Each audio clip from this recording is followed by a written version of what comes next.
we provide you the platform to turn your dreams into reality. Give wings to your aspirations with KR Mangalam University. Iran युद्ध पर भारत का बड़ा संदेश। PM Modi बोले दुनिया में शांति चाहते हैं। ट्रंप की हॉर्मुज नाकेबंदी और पुतिन के भारत दौरे की खबरों के बीच पीएम मोदी ने ईरान युद्ध पर अब एक बड़ा संदेश दिया है। पूरी दुनिया की नजरें नई दिल्ली के हैदराबाद हाउस पर टिकी थी। वहीं से प्रधानमंत्री नरेंद्र मोदी ने ईरान युद्ध पर ये बड़ा मैसेज दिया। पीएम मोदी ने अब साफ कर दिया है कि यह युद्ध का युग नहीं है। ऑस्ट्रिया के चांसलर के साथ खड़े होकर मोदी ने दुनिया को दो टूक कहा, सैन्य टकराव किसी समस्या का समाधान नहीं है। जब एक तरफ ईरान धमकी दे रहा है वो अमेरिकी सैनिकों को बंधक बनाकर अरबों डॉलर वसूलेगा, तब भारत का ये बयान अहम हो जाता है। भारत ने शांति और संवाद की बात दोहराई है। यह सिर्फ एक बयान नहीं बल्कि भारत की उस पॉलिसी को दर्शाता है जो लंबे समय से बातचीत और संतुलन पर आधारित रही है। भारत ने साफ किया है, चाहे यूक्रेन हो या वेस्ट एशिया, हम स्थायी शांति के पक्षधर हैं।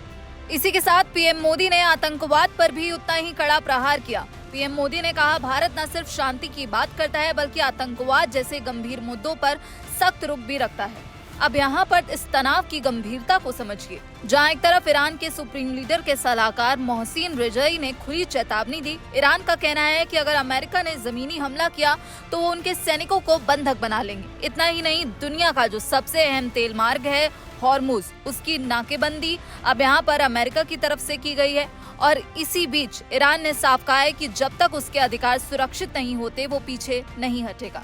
अब यहाँ पर भारत की तरफ से ये बड़ा बयान सामने आया है जिसमें भारत ने साफ कर दिया है कि सैन्य टकराव से समाधान नहीं निकलेगा।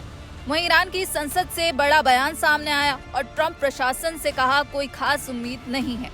ऐसे में भारत का ये बयान महत्वपूर्ण हो जाता है। मिडिल ईस्ट के तनाव के बीच रूसी राष्ट्रपति व्लादिमीर पुतिन जल्द भारत आ रहे हैं। एक ऐसे समय में जब रूस यूक्रेन युद्ध और ईरान संकट यहाँ पर देखने को मिल रहा है। पुतिन का भारत आना अब एक बड़ा संकेत है। भारत ऑस्ट्रिया के बीच व्यापार 3 बिलियन यूरो पार कर चुका है और अब रूस के साथ भी नई रणनीतियां बन रही हैं। हैदराबाद हाउस में ऑस्ट्रिया के चांसलर के साथ बैठक के दौरान पीएम मोदी ने वैश्विक हालातों पर चिंता जताई। उन्होंने कहा, आज पूरा विश्व एक गंभीर और तनावपूर्ण स्थिति से गुजर रहा है। इसका असर सभी देशों पे पड़ रहा है। ऐसे समय में भारत और ऑस्ट्रिया दोनों स्थायी और टिकाऊ शांति के पक्ष में खड़े हैं। यहाँ पर पीएम मोदी ने साफ किया है कि हर जगह भारत स्थिर और दीर्घकालिक शांति का समर्थन करता है। तो यहाँ पर निष्कर्ष साफ है, भारत युद्ध के खिलाफ है लेकिन अपनी सुरक्षा और हितों पर समझौता करने के मूड में नहीं है। पीएम मोदी की तरफ से जो ये बयान दिया गया है, ईरान और अमेरिका के बीच जो तनाव चल रहा है, उसी बीच भारत का ये संदेश अब पूरी दुनिया के लिए महत्वपूर्ण है। तो यहाँ पर निष्कर्ष साफ है कि भारत शांति का पक्षधर रहा है और भारत ने ये साफ कर दिया है कि समस्या का समाधान सैन्य टकराव से नहीं हो सकता। हालांकि भारत की तरफ से ये बयान ऐसे दौर में आया है जब मिडिल ईस्ट में तनाव अपने चरम पर है और पुतिन का भारत दौरा भी फाइनल है। क्रेमलिन की तरफ से पुतिन के भारत दौरे को कंफर्म किया गया है। पुतिन भारत ब्रिक्स सम्मेलन में हिस्सा लेने के लिए आ रहे हैं। अब ये सवाल उठ रहा है कि क्या पुतिन के दौरे से नया समीकरण बनेगा? ये देखना दिलचस्प होगा और ये तो आने वाला वक्त ही बताएगा। क्या भारत इस वैश्विक संकट को टाल सकता है? आपकी क्या राय है, हमें कमेंट बॉक्स में जरूर बताइएगा। बाकी देश और विदेश की तमाम खबरों के लिए आप देखते रहिए दैनिक जागरण। नमस्कार।